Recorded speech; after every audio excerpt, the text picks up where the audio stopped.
ნულოვანი ნარჩენების დღესთან დაკავშირებით ჩვენ ვიმყოფებით ლანჩხუთის მუნიციპალიტეტის ნომერ 1 საჯარო სკოლაში.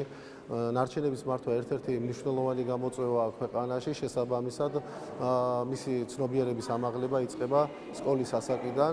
სწორედ ამ დღესთან დაკავშირებით ბავშვებს მივაწოდეთ ინფორმაცია და ვესაუბრეთ გარემო უსაფრთხოებაზე, ადამიანის ჯანმრთელობაზე, ნარჩენების შემცირებაზე.